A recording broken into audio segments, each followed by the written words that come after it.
Wasatch Report, shooting straight on everything from prepping to politics. While on the road to sweet a thigh, hurroo, hurroo. While on the road to sweet a thigh, hurroo, hurroo. While on the road to sweet a thigh, a stick in the hand, a drop in the eye, a doleful damsel I did cry, Johnny, I hardly knew ya. Well, good morning, everybody, and welcome to a Friday edition of the Wasatch Report. I am Suzanne Sherman, and this is the Cerberus Radio Network, where here we defend liberty and freedom from the flames of tyranny.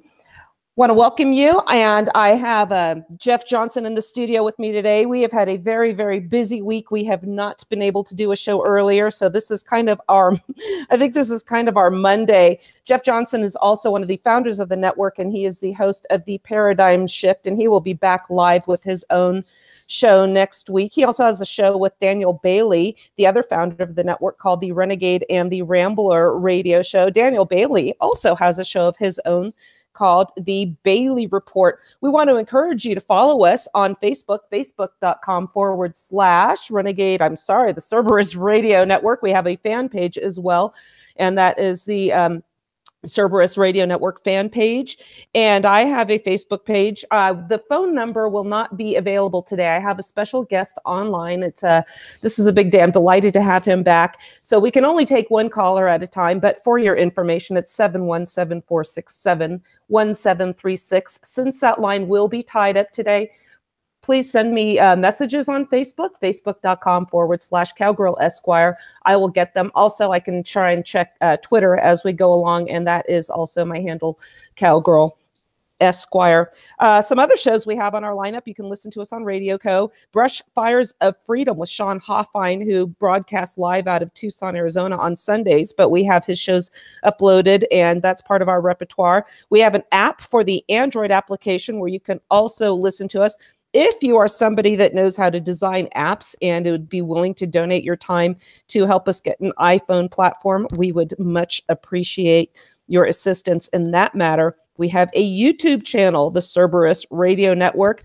I put out a call for help to get some people to subscribe to that channel, and I've had a really nice response. So I want to thank people for doing that as well. We put a lot of effort and research into our shows to try to bring you a very high quality product. We have some new talent. We're in negotiations with adding some more shows to our lineup as well. I want to take care of a couple of quick announcements, and then we're going to get right into it. And this Tuesday, I will be returning to Inside the News on K-Talk Media. That's Paul Jensen's show in the Sandy, Utah area. Is the conservative voice out in the greater Salt Lake area of Utah. So it's a delight to be back on there. I will be visiting the issue of immigration, and with the DACA negotiations and now the pending shutdown of government. By the way, don't threaten me with a good time.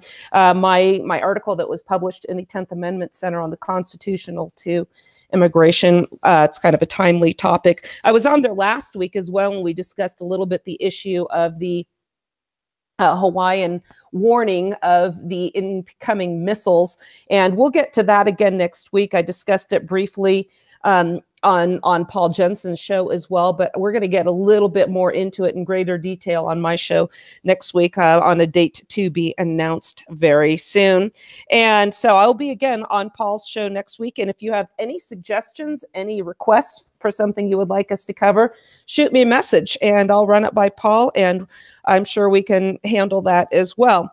So also I will be appearing on Prepper Talk Radio, also on the K-Talk Media Network on, again, that's the same station, and that will be sometime in February, and that is Shane Coles and Scott Stallings have that show. I've been on with them before as well, and I think we're going to revisit the issue of firearms as well. So also out here in Park City, a little bit of local news. The Sundance Film Festival is now just kicking off. So if you are of the mindset where you like to enjoy watching celebrities, come on out here and join the fun. As for me, I avoid Park City at all costs this time of year.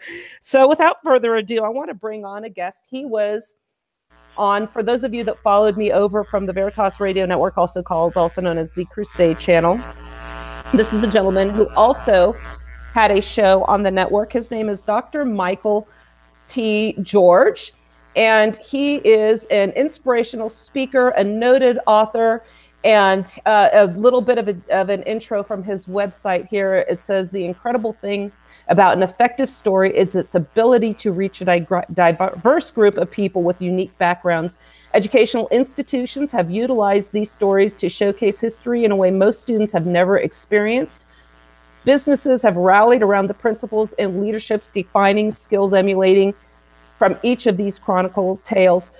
Churches, faith-based groups, and charitable organizations cling to the eternal truths emulating from each true life experience communicated by Dr. George. At the end of his presentation, we will make sure that you know how to reach him in case you would like to have him speak to your group or organization. But when I would promote his show on our old station, I would always introduce him as a breath of fresh air. So today what we're going to do is sit back, take a deep breath, and listen to some stories of some amazing people by one of my favorite stories out there. Dr. Michael T. George, I want to welcome you to my new show, The Wasatch Report. How are you today?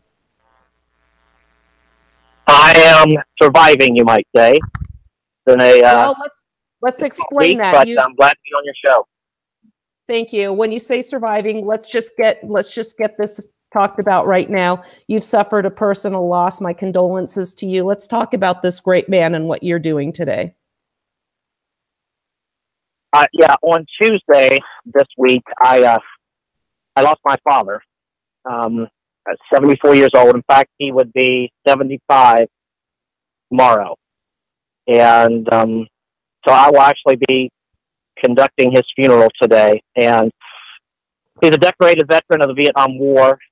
And regardless of what you think of Vietnam or the war or anything like that, the men that fought there and what they went through, they had to do some incredible tough things asked to do by their country, and they served valiantly. My dad, the decorated veteran, Bronze Star, Purple Heart, served 2 tours in Vietnam, went to Vietnam, came back, was home a month, and went right back. So he means a lot to me, and it's one of the reasons why, personally, I myself stand for the national anthem, because I'm standing in honor of those men that have sacrificed for the freedoms that we enjoy.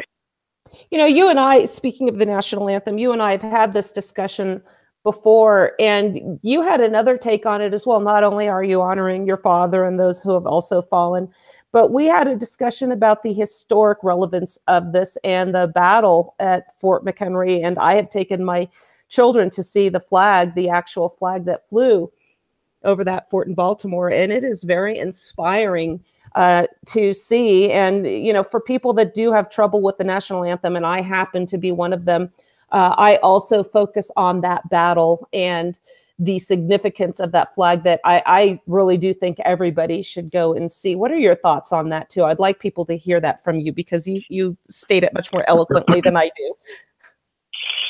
Well, it's really a simple thing. There's a presentation. If people actually go out to my website, michaeltgeorge.com, there's a presentation out there I do called The Banner, and it focuses totally on the men that fought the battle at Fort McHenry, their lives, their story about what was taking place on that day in September of 1814. And the fact that they were fighting for their homeland, fighting for their friends, their family, against an enemy that was basically trying to say, look, you're not going to be an independent nation anymore. We are going to bring you back under the fold of England.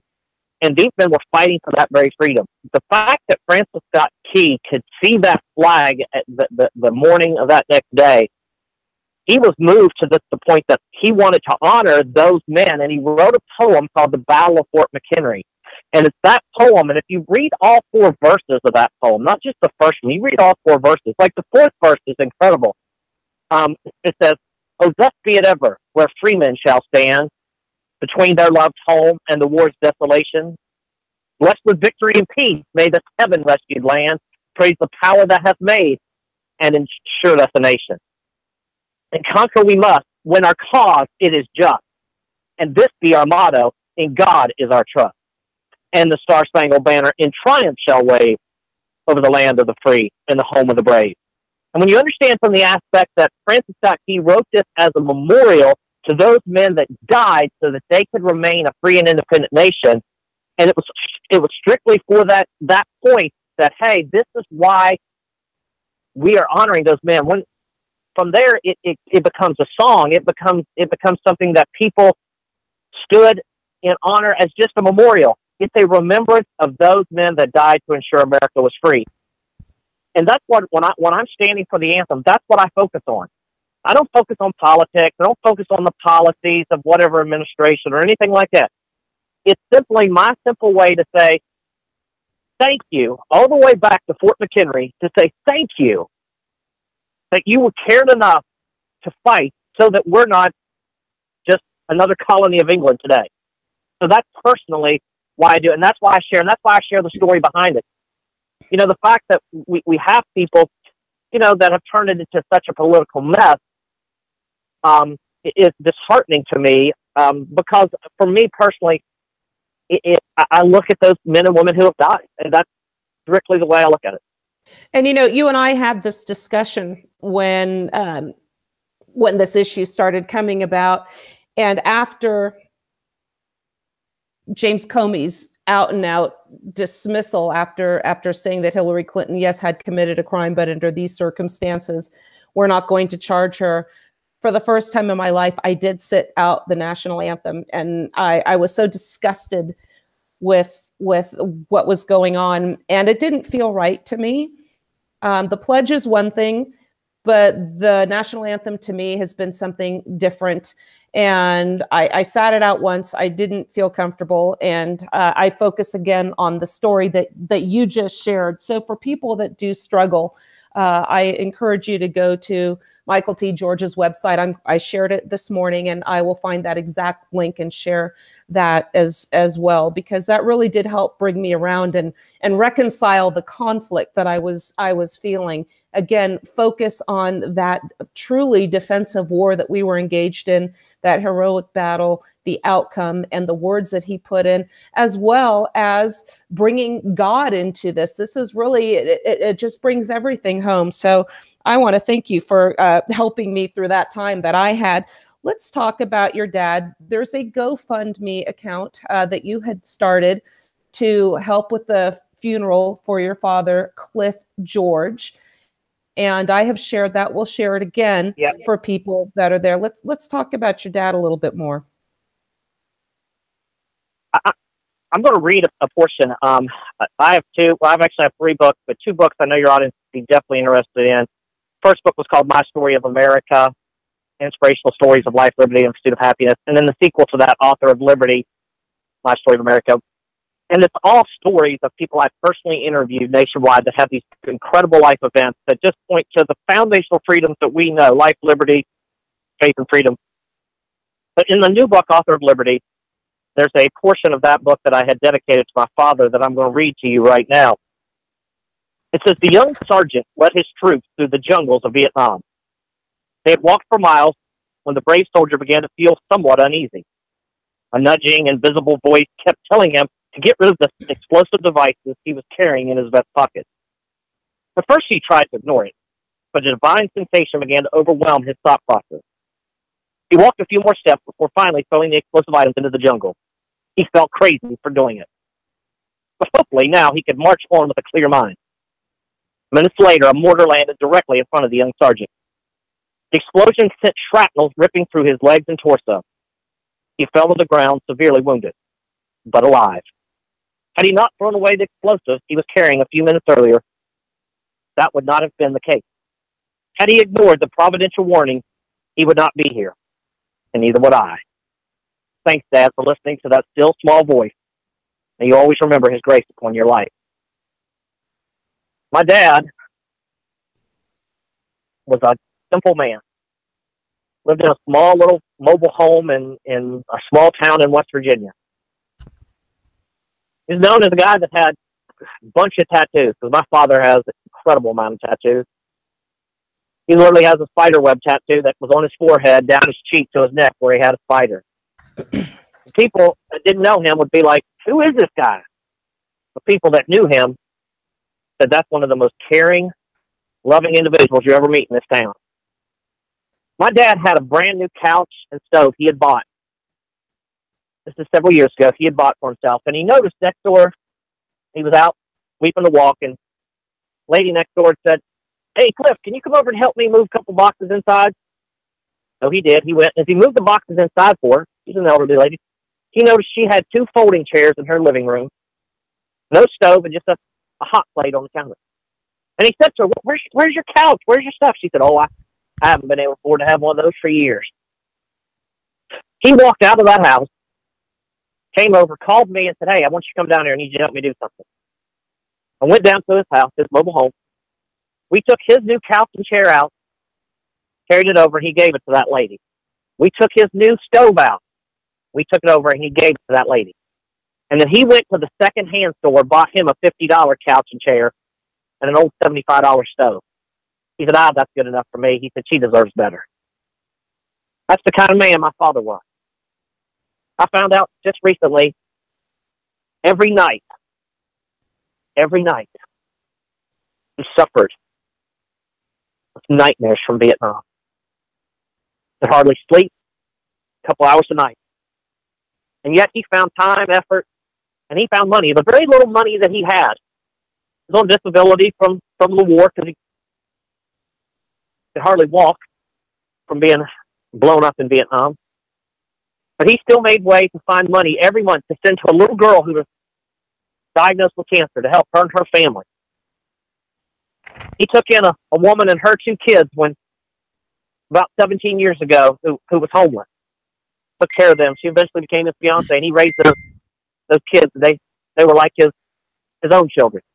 In fact, in the obituary, I had them listed as his own children. That's the kind of man my father was. And what I'm trying to do to honor his memory, I'm trying to raise some funds for his funeral, his thing. We've got a simple GoFundMe out there. And I'm asking folks to go and give to it. Anybody that gives to it, you give $50 to it, I'll sign my new book, Author of Liberty, and I'll personally send it to you. You donate $100, I'll send both books. I'll sign them both. I'll make them personally to you, and I'll send them to you. All you got to do is when you go to the GoFundMe, if you just put in the comments, Author of Liberty, I'll know that, and then I can contact you, and or leave me your email address in there as well, and I'll get in touch with you, and I'll make it happen. But here in just a few hours, I'm going to stand before a group of people and give my dad's eulogy. And I appreciate your prayers for that as well. What a testament to your strength, your love, and your faith to be able to come here and talk about this right now on today of all days. I also want to, express our deepest condolences and wish your father a happy birthday in heaven. He gets to have his birthday with Jesus tomorrow. www.gofundme.com/Vietnam Vet Funeral Cliff George. And you can donate. Dr. George here is not asking a significant amount of money. $2,000 is a paltry sum. Over halfway there now, $1,130. You can donate right now. Let's get this done. And as for the books, I have Author of Liberty. I have My Story of America. I told Dr. George when I was reading these, it was like literally going on a vacation. These stories are so compelling and they take you away and they're so refreshing. I refer to his show as a breath of fresh air. I refer to these books and reading it as also a breath of fresh air. It just takes you away from all the negativity and focuses on what's positive. You also have a book. Let's turn to this a moment, and then we're going to get to the chapter, Home of the Brave in Author of Liberty. Let's talk about 3:16, the story of God. That was another of your books that I have that I absolutely loved. Tell us about what made you come up with this concept. Go ahead.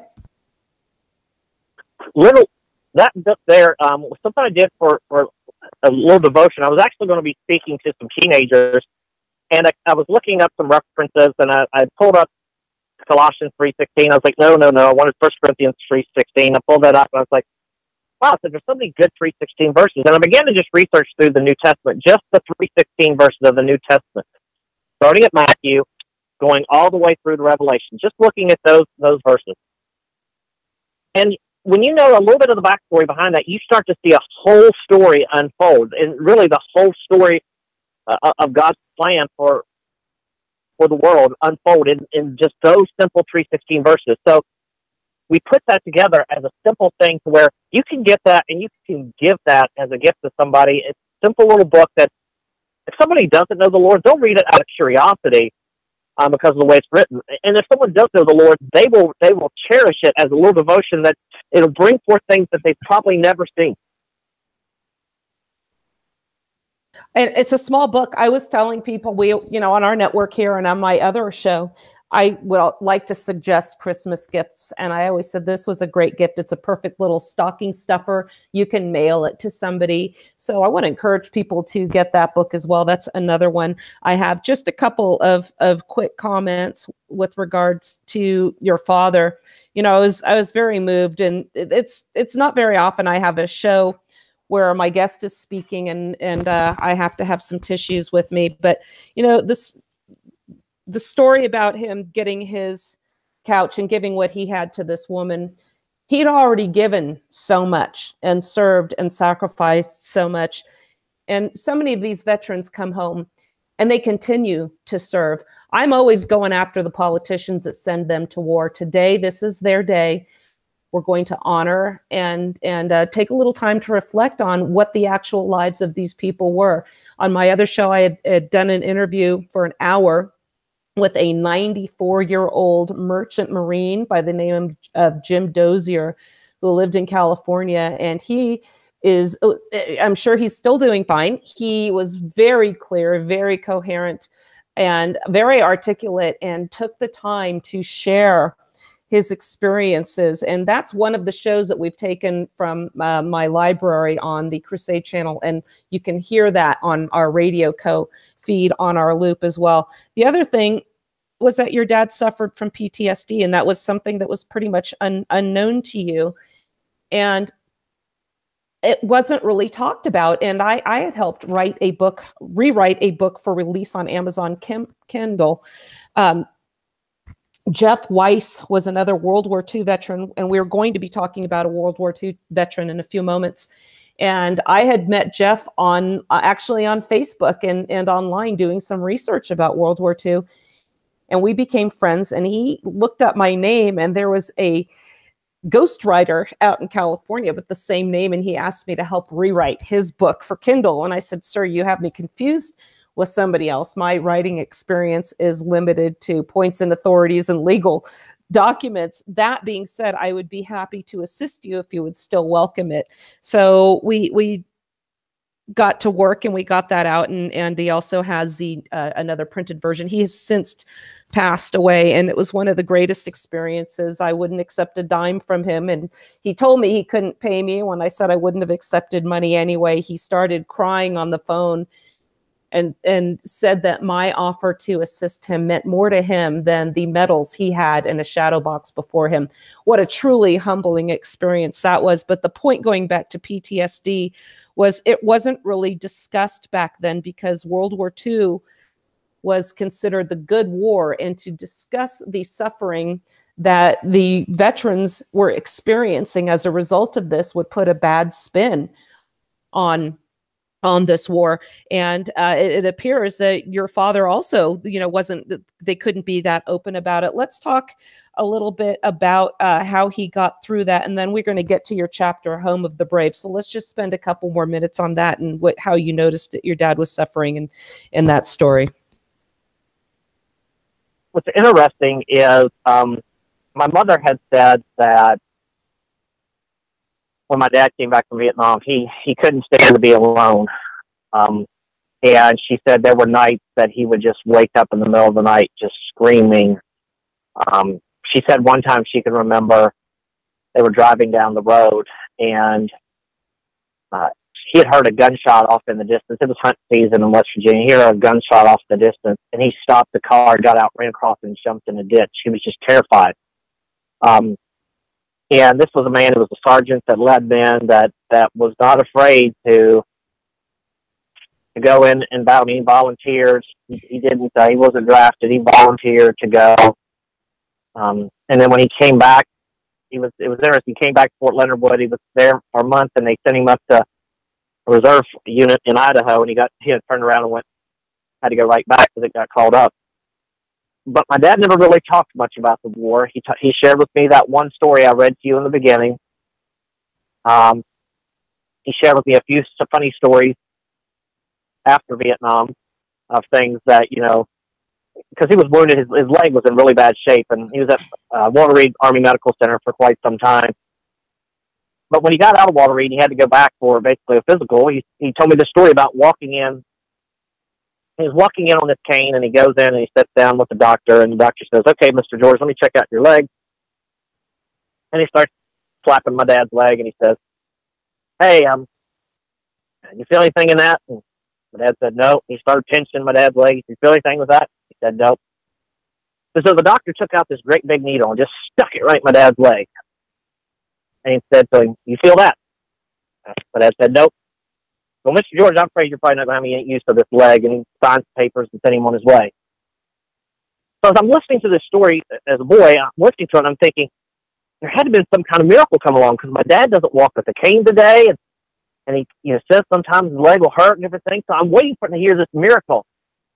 And my dad, he said, now, as soon as I got out of the hospital, I started going, oh. He felt everything, but he just sucked it up because he did not want to have to deal with any BS about getting any disability or anything like that because of that leg, because he knew it caused him trouble his entire life. It's a funny story for me that I remember about my dad. And that leg, that bum leg, as a boy, you didn't go to the pool. You went to the river to swim. And I can remember as a boy going to the river with my dad, and there was this place called Audra State Park, and there's a river, and you go and you jump around and you swim in the river. And I can remember a young boy coming up and asking my dad, "Hey, mister, what happened to your leg?" Now, remember, we live in West Virginia. Okay? Remember, that's a 4-part story. This boy asked my dad, "Hey, mister, what happened to your leg?" And my dad said, "There was an alligator there. That river got a hold of me." That boy took off hollering and screaming back to his mom, "There's alligators here." I mean, that was just my dad. He made funny lights out of different things and stuff like that. He was a jokester, and I think it's the way he dealt with the pain of, things from Vietnam. He was always willing to be silly, always willing to just, do whatever, but he stayed busy. I mean, even we came back here, he did construction. He was a deputy sheriff for a time. In fact, I remember this like it was yesterday. The little town where we lived, being a deputy sheriff back then was just kind of like the Andy Griffith Show. I mean, I used to go, because my parents were divorced, and I used to go at night and hang out with my dad at the jail. And I'd literally just hang out with him at the jail. And I can remember one night getting upset. I had an ice cream cone. I got mad and decided to throw a tantrum. And so he just took me back and locked me up in one of the cells for a little bit. And needless to say, that's all it ever took. I never wanted to be in there in my life. But it's little things. He was deputy sheriff. He did construction. And I never realized why he took this job at one point. It's like he was a night custodian. And now it makes sense, because he didn't want to sleep. And through the night, so he became a night custodian, and he would clean and do things. And one of the things my dad always taught me, he said, no job is a bad job. If you're working, it's a good thing. He said, but someone wants you to always use your brain to earn a living. He said, you'll make more, you'll go further places. So I've always had to just use my body. And it's wearing out. So he kept busy. I mean, you go to his house every day, his sidewalk out front of his little trailer, he'd paint it to be something different. Come Halloween, he had it all painted. That sidewalk would all be different, painted with different things from Halloween. He'd paint rocks. He'd build little things. You just never could tell what you were going to find when you went down my house. So I really think the way he dealt with PTSD is he constantly had to stay busy. Well, I want to thank you Michael, for sharing the story and the memories with him. And my thoughts will certainly be with you today. And I know that you are going to do a tremendous honor to his memory by speaking at and conducting his funeral. So our prayers and condolences are with you. I want to turn to your book, Author of Liberty. I believe that's the sequel to My Story of America. Like I said, I have read them both cover to cover and enjoyed them immensely. You and I have been on each other's shows on the other network, and one of the things we talked about was how fascinating it is to meet just the people that make America great. As much as I complain about the government, you know, I go on these motorhome trips with my boys all around this continental landmass. And what makes these trips so special, say I'm going to Mount Rushmore. It's not just Mount Rushmore. It's not Washington, D.C. It's not any of the battlefields or Monticello or any of the, you know, Grand Canyon. What to me has always made these trips so memorable, beg your pardon, has been the people we meet along the way. I'd like to share one of the stories of, we were in Maryland and at a KOA, just walking around in the morning before we, you know, disconnected and went on our continued our journey. And there was this man, probably in his, you know, late 60s, walking around with a Maltese puppy, a little white puppy. And he picked the puppy up so my son and I could pet this dog. And we started talking and visiting. And I look over his shoulder because I could tell he was standing by his campground. And I said, "Sir, is that your truck, your hauling vehicle?" And he goes, "Yes, it is." And he was a Vietnam veteran, United States Marine. And I just started laughing. I said, "Look at the big, tough Marine with this fluffy little puppy." And he laughed too. And I said, "Sir, may I take your picture? Because I am going to be talking about you. I know you're one of the things that makes my trip memorable is meeting people like you." And he was just one example. And the celebrities, the elites refer to the places that we go and the people that you've interviewed from these same places, Michael, as the flyover states, meaning there's really nothing significant there. Just fly over them and get to the places that are important, such as New York, Boston, Los Angeles, San Francisco, and let's just skip the rest. And that's really how they treat us politically as well. And what's so great about your books is we actually get to meet these people and read about their stories, just like I get to do when I go on these drives. So without further delay, let's talk about Home of the Brave.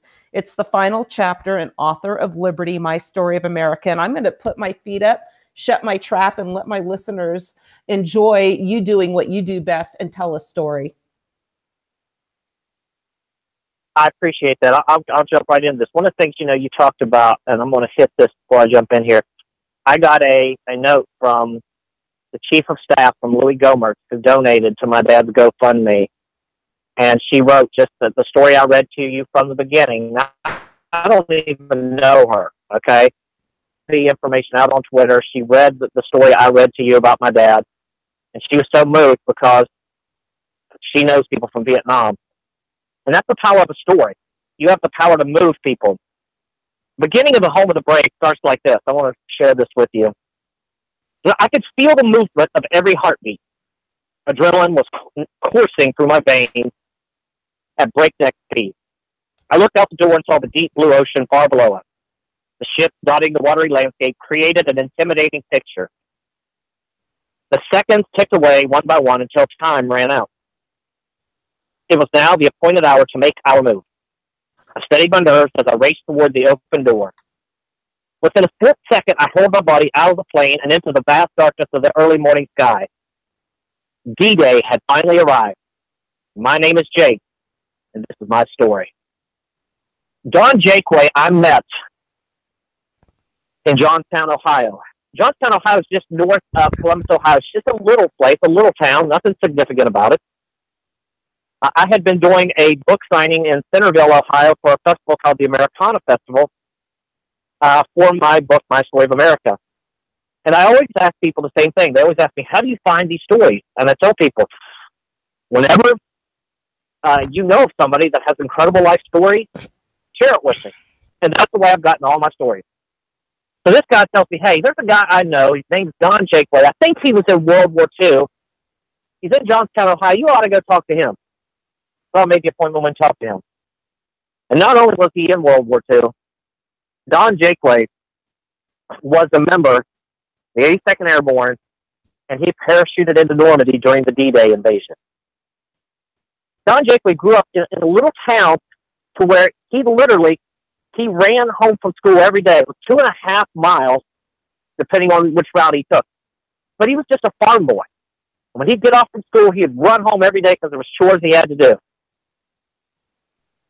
And what's interesting, when Pearl Harbor happened, he said that everybody in his school, all the boys in his school knew, we're joining up. Nobody's coming. Nobody's attacking our country. There was no question. There was no thought. There was no thought of deferment. There was no thought of anything. They had been attacked, and every one of the boys in his high school joined the military. And Don Jakeway, he knew right from the very beginning he wanted to be a paratrooper, which is just incredible.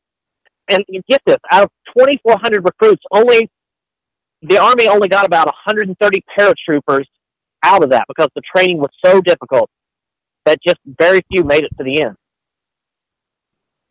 The other reason he wanted to be a paratrooper, which I thought was very interesting, is the fact that being a paratrooper meant that he would earn $100 a month, which was huge for him because his dad made $1 a day. Think about that, $1 a day. And so for Jake, that's what we call him, for Jake to make $100 a month, he was like, this would just be amazing. So his training took place, camp landing in Florida. Oh, but let me just interject one thing too. He did this knowing, having been told that there was an 85% casualty rate in the paratroopers, correct? Yep. Absolutely. 85% would probably not survive being a paratrooper, but that did not matter to him. He felt he was called. He thought he was meant to be a paratrooper. He'd never been in an airplane his entire life. He was a farm boy, but yet that's what he planned to do. The thing that I thought was interesting as I was sitting, and you just realize when you're sitting down from a person like this and you're visiting with them, you begin to realize just how unimportant you are and just how incredible this guy is. And he is so humble. Lives in just a very small little house, got all this, information and things from the war, and he's happy to share his story anywhere. But he's not seeking the big time. He's not trying to be on the big stage anywhere. He just did his job. In fact, when he was on the base in Florida, being trained, he said he never went on a weekend pass. He kept all of his money and sent as much of his he could back home because he felt like his family could use it more than he could. I mean, he had shelter, he had food, he didn't need anything. He didn't need to go on a weekend pass and blow his money. He would send it home. Now, that's the kind of guy Jake is. Because he's still living. He's 95 years old, still drives everywhere himself, still plays golf. He still does people's taxes. This is how amazing this guy is. Well, when he was in boot camp, he actually got down with the German measles. And he was there for a few days. And as he's in the base hospital, infirmary, one of the guys comes by and tells him, "Hey, Jake, we just wanted to say bye. We're moving out today." And he's like, "What do you mean you're moving out?" He said, "Yeah, we're moving out today. We're heading down for a more formal training." Well, Jake was like, he wasn't having any of it. So he's calling the nurse, said, "Hey, I got to get out of here." And she's like, "You're not going anywhere." Well, I guess they didn't figure out how determined he was. So he got up in just his nightshirt, crawled out the window, and ended up running down to the base saying, "Hey, you guys aren't leaving without me." and his commander said, "Okay, if you're that determined, get your gear together. We're moving out." Think about that. He could have just been left behind. He's like, "No, these are my guys. These are my brothers. We've been training together. I'm not going without them." Think about that. So his life continues. He's going through boot camp. He's going through jump training, all this stuff. He's at Fort Benning. And what I found interesting, he said the first jump wasn't as bad. He said it was his fifth jump that terrified him the most. Yeah, I recall that. Once you got your fifth jump in, you would then, basically you're now a paratrooper. You would get your jump boots. You were then basically certified that you could go and be a part of the war. So that was his most terrifying jump, was that fifth jump, because he knew that then meant he was ready for battle. And I would have never thought about that. Here's the thing that I love, Suzanne. When you sit down with people and you let them share their story, just unadulterated, what they experienced, okay? No political spin, no trying to please Hollywood, anything. You learn things that you never, ever learn anywhere else. Stuff that they deemed wasn't important enough to put in papers and that sort of thing. When I was working with Jeff Weiss, we talked about the 85. Just real quick, when I was working with Jeff Weiss, he had landed on Omaha Beach, and at one time when I was in the water looking at a shore in a much more pleasant situations, I talked to him after that, and I said, when I was out there, I tried to imagine how horrific this must have been for all of you, because he suffered from guilt because he survived by hiding or getting cover from the bodies of those that had fallen before him. And I said, I'm out here in the water imagining what it must have been like for you to try to make your way to shore. And he said, I was a lifeguard. I always liked the water. Who would imagine that one of them would sum up the experience of trying to get to land under those circumstances as that he always liked water. So I just wanted to interject that. I'll let you continue. No, that's fine. It was Christmas. He said it was on Christmas, December 23rd, when they actually made their way across over to Europe on the USS James Parker. And the thing that they had to worry about, because there were a bunch of, basically known as the German Wolf Pack, they had submarines in the Atlantic. And one of the things I never knew that Jake had shared was off the coast of Florida, about 3 to 5 miles is how close the Germans had gotten some of their submarines to the United States. So that was a very interesting thing that he had shared with me that I had not learned. But, they make their way over. They do training. I thought this was interesting. They do training in Sherwood Forest. So that what's funny to me, the land of Robin Hood. But that night, they're going to train, all the training and stuff they're going and they're getting ready for. Jake said that they would have to parachute several miles in and then work their way back. And they were told for the first 10 days they were to take no prisoners. They knew the enemy that they were up against, okay? Because the Germans in the village of Limoges, France, they had executed, half of the 600 people lived there, and then they took the other 300 people, barricaded them in a small church, and then set the church on fire. And any that got out, they shot them. So this was the enemy that they were going up against. And so I think about this as D-Day came up. I do a presentation where I share this speech from D-Day, and I want you to listen carefully to it. Soldiers, sailors, and airmen of the Allied Expeditionary Force, you are about to embark upon the Great Crusade, which we have striven these many months. The eyes of the world are upon you. The hopes and prayers of liberty-loving people everywhere march with you. And in company with our brave allies and brothers in arms on other fronts, you will bring about the destruction of the German war machine, the elimination of Nazi tyranny over the oppressed peoples of Europe, and security for ourselves in a free world. But your task will not be an easy one. Your enemy is well equipped, well trained, and battle hardened. He will fight savagely. But this is the year 1944, and much has happened since the Nazi triumph of 1940 and 41. The United Nations has inflicted upon the Germans great defeats in open battle, man to man, and our air offensive has seriously reduced their strength in the air and their capacity to wage war on the ground. And our home front have given us an overwhelming superiority in weapons and munitions of war, and placed at our disposal great reserves of trained fighting men. the tide has turned.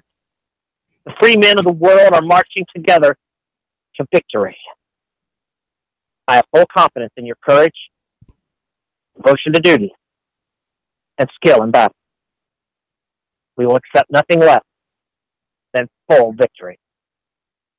Good luck, and let us all beseech the blessings of Almighty God on this great and noble undertaking. That was the speech that Dwight Eisenhower gave to those men before D-Day. That's what they heard.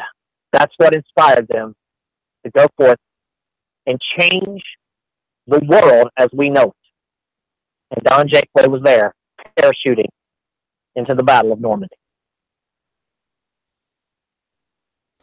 You know, you mentioned after he landed about a young French girl that was praying that these people dropping from the skies would liberate, you say it this way, liberate her country from the clutches of evil. Can you talk about her a little bit more?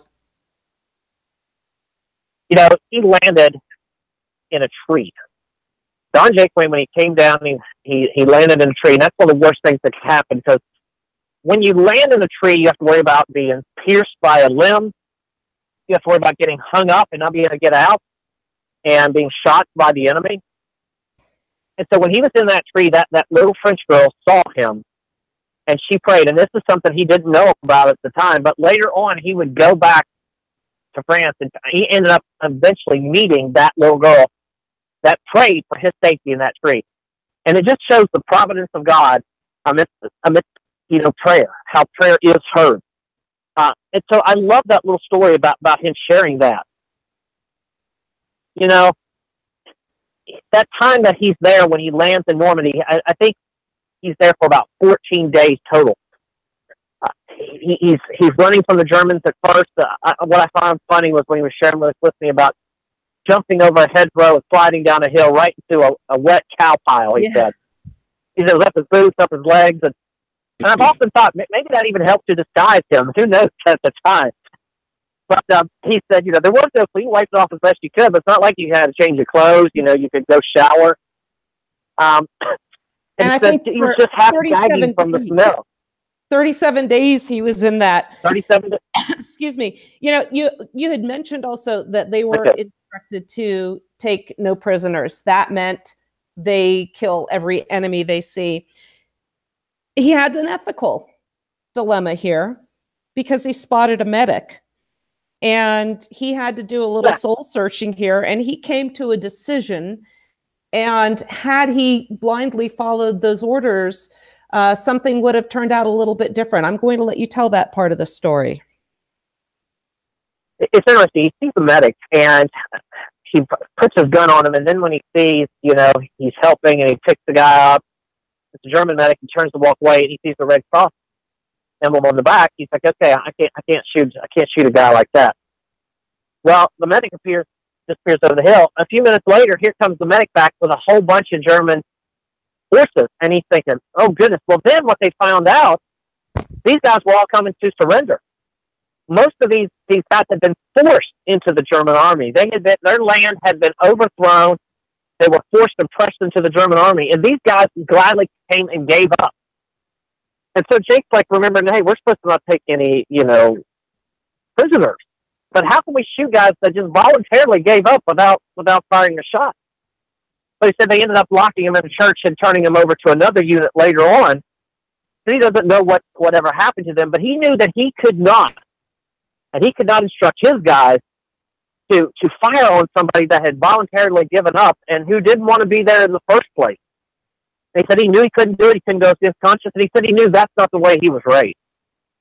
So I found that very interesting. It's like we said, it's something you don't hear about, you don't learn unless you sit down and you talk with these folks.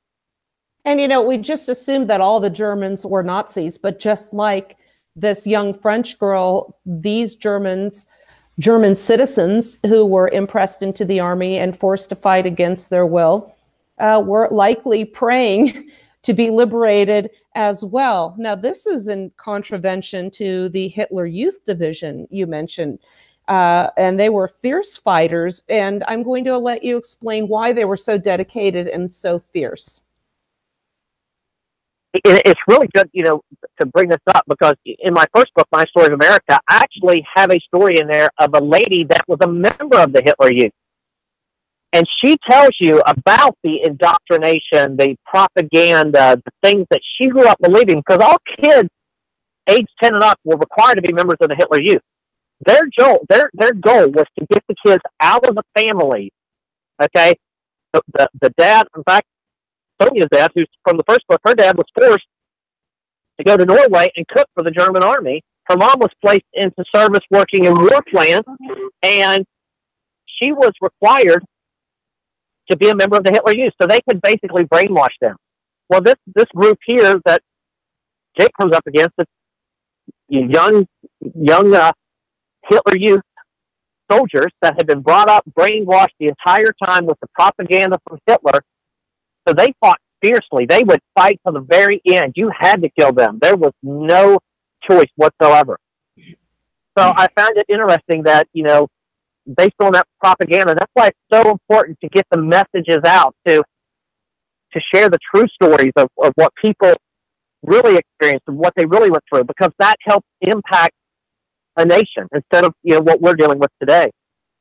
But you talk about story. Don Jakeway, during the Battle of Market Garden, which, when they were going into Market Garden, which is in Holland, they were shot out of the sky. Don Jakeway had to bail out. All the paratroopers had to bail out of that plane that was on fire going down.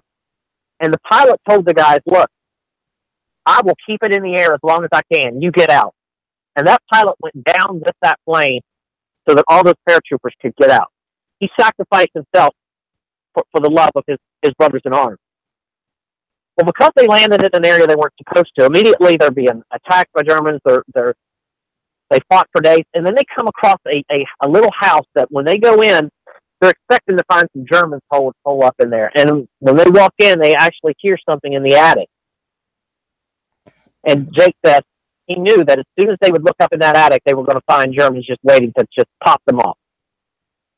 But, they had to clear the area. So when they flung open that attic door and they looked up in, what they found was a young Jewish family that had been hid out there for 25 months. And no longer had they found that family, then the German army was rolling up, basically ready to attack. And they fought off that German army, and they rescued that Jewish family. And you ask Don Jakeway, you ask him, and you ask anybody from history, they'll say, look, the Battle of Market Garden was this big failure. And if you want to sum it up, it really kind of was in that aspect. If you talk to Don Jakeway and you talk to that Jewish family, you say, hey, was Market Garden a failure? They'll tell you a totally different story. They'll say, no, it was a rousing success. We accomplished what we had to, what our job was to. We rescued a Jewish family, and that Jewish family's life was totally changed because those men went and fought that battle. So it's things like that you just don't hear when you're just getting the overall broad scope of the battles.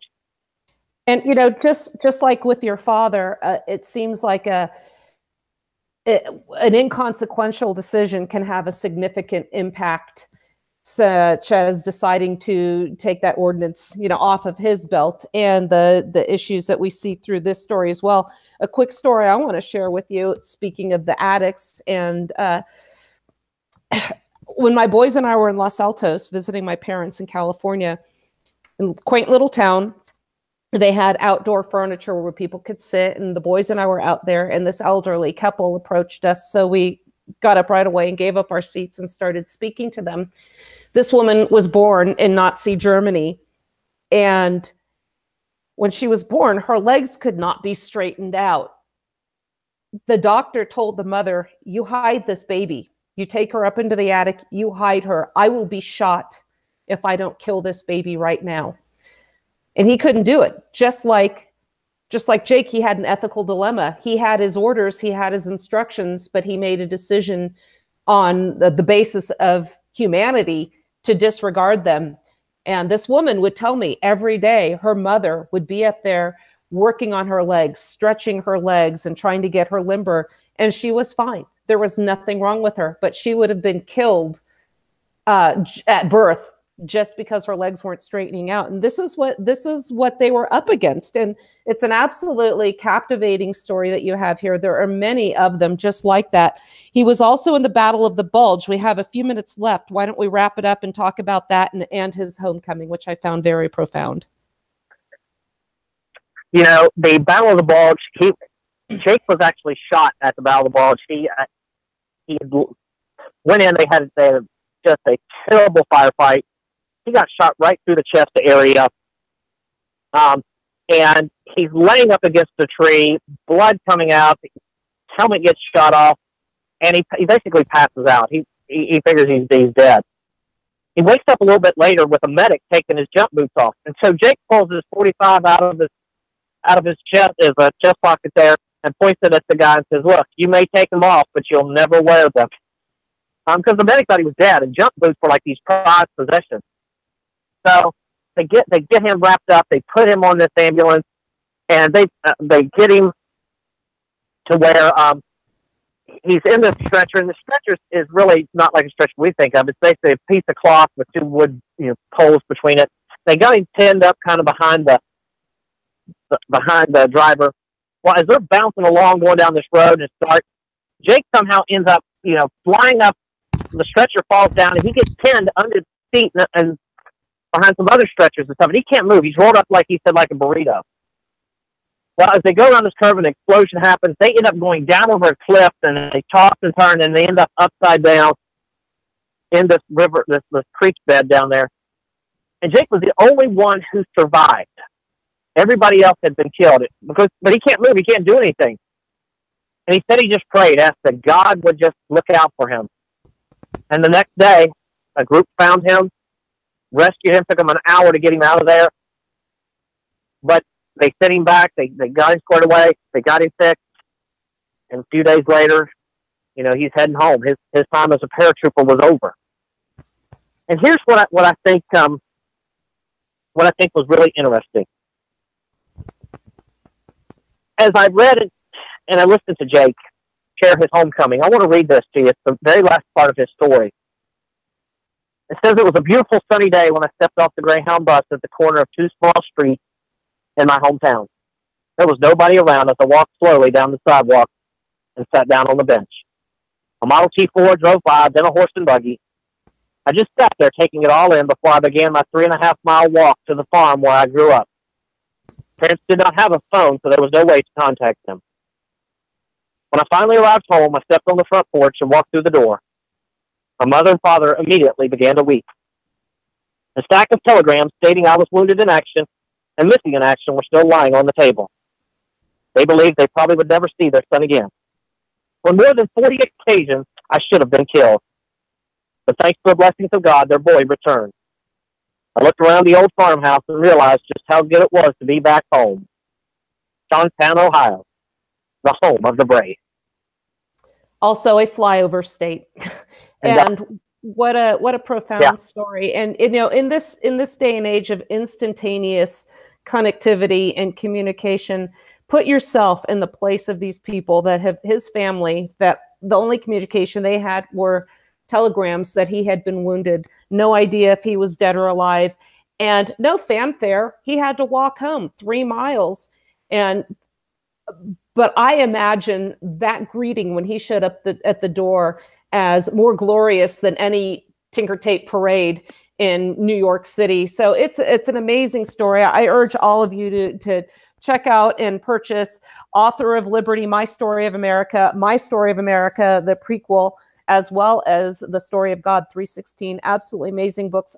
Follow Michael T. George. You can go to his webpage, and that is michaeltgeorge.com, inspiring tomorrow's leaders through America's story. And I want to urge you one last time, please, for the memory and respect of Cliff George, www.gofundme.com, Vietnam Vet Funeral Cliff George, and donate now. They're over halfway there. He's not asking a lot of money. We can do this for him.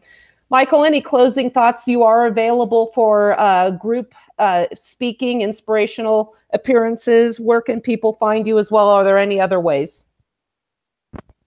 the best way is, like I said, go to michaeltgeorge.com or mystoryofamerica.com. Either one can reach me through there. I donate a lot of my time to come and speak to places nationwide. Don't ever feel like you can't contact me and ask me to come to events. I will more than make a way to make it happen for you. I've traveled all over this beautiful land of the free, home of the brave, and have shared incredible stories. It doesn't matter if you're a business, it doesn't matter if you're a church, it doesn't matter if you're an organization, a fair. If you want, I've done private events in people's homes where I've come to people's homes and done private events. So and we Michael, can make it happen. awesome. I've spoke before 10,000 and before 2. And on that, we are out of time. Absolutely a delight being on the air with you again. Michael T. George, ladies and gentlemen, thank you for listening to the Wasatch Report on the Cerberus Radio Network, defending liberty and freedom from the flames of tyranny. God bless you.